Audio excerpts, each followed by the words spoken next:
99.5 The X. Now we're backstage here. It's Kaz, Redlight King, and man, I'll tell you, I'm loving watching the evolution, watching you guys grow, watching the awesome stuff you're putting out, watching the motorcycle riding. Right.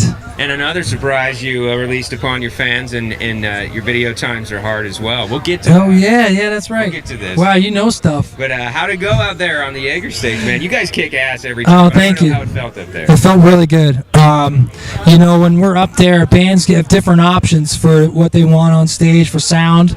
And today, I just went with all wedges and some side fills because the stage is a pretty tight stage. Yeah. So I thought, no in-ears. I really want to feel it. I want to hear the crowd, feel the crowd.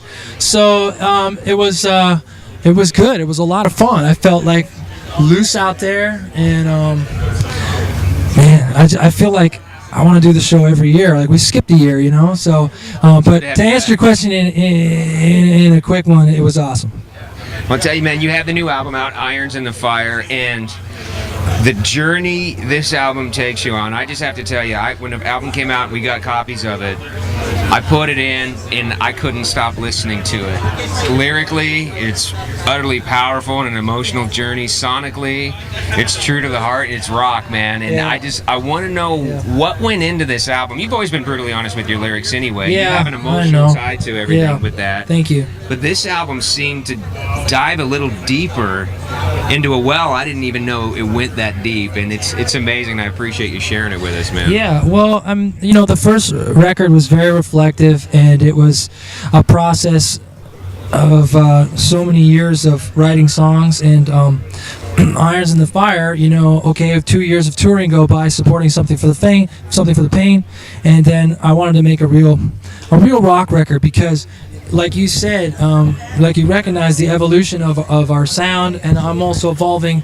as a man, as an artist, as a writer, and as you say, I'm very personal. The lyrics mean a lot, and I'll hold the whole record if I feel like I haven't hit it home with the lyrics.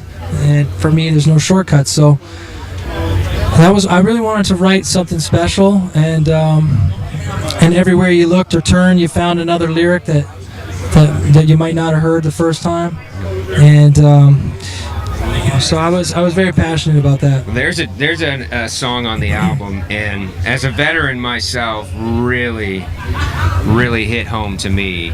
And I want to know how did that song come about? And you know the one I'm talking about? No, you don't.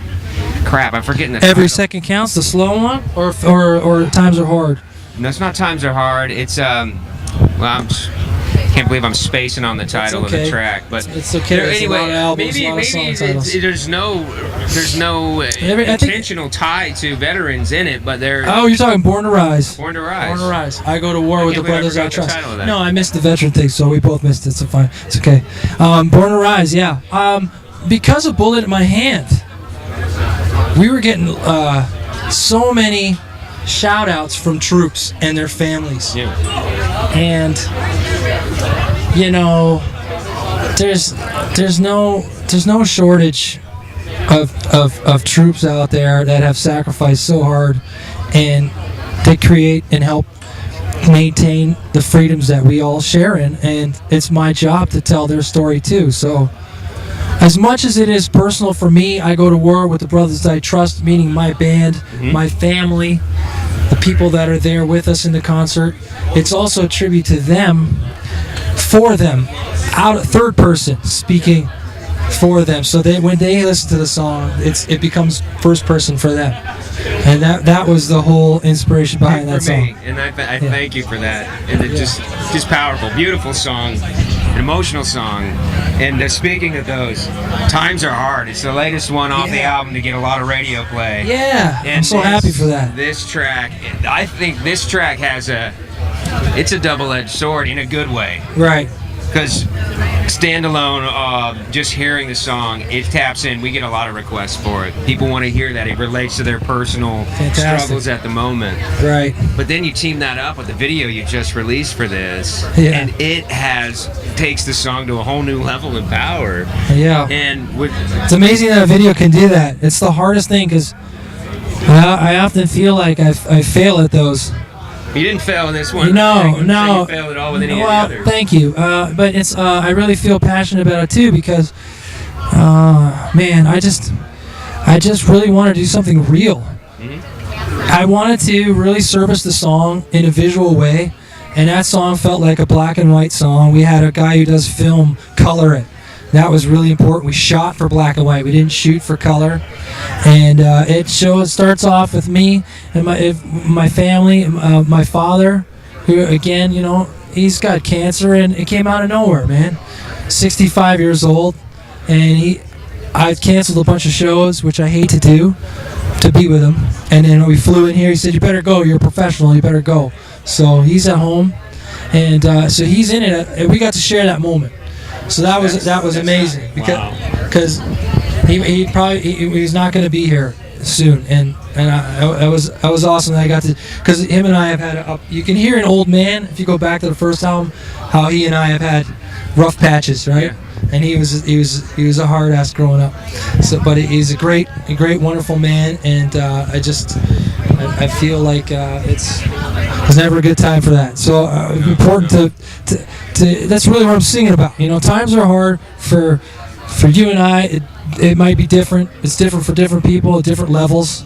Okay, it could be a lot harder. I'm very lucky to be making music, recording music, traveling, putting food in my stomach. You know, I'm happy. And then at the end of the video, I asked my girlfriend at the time to marry me. That's real. And all this stuff is real. real. That's the beauty of this video. Is everything in it is real. It's not manufactured. No. Nothing from Redlight King is. No.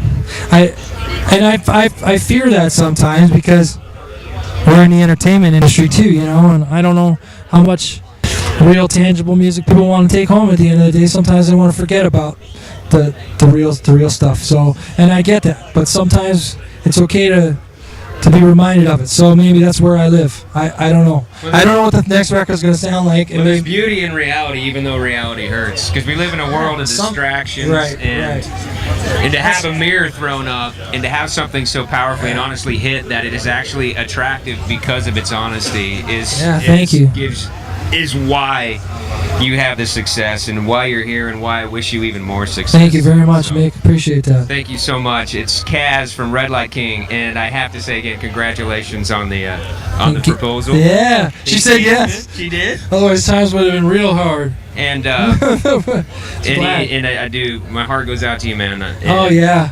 I understand. It's just so many people go through that, man. And you know, I didn't really know what that was like. My mom's dad died of cancer. We never expected it, and now I can see how tough that is on all of us when it happens to someone we love. So, you know, that's what the song's for, and hopefully that helps us get through it just a little bit.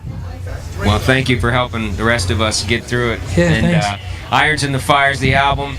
We give them grace for their presence here at Carolina Rebellion. And thank you so much for coming backstage and chatting with me. Thank you, man. Appreciate you so much. Thank you.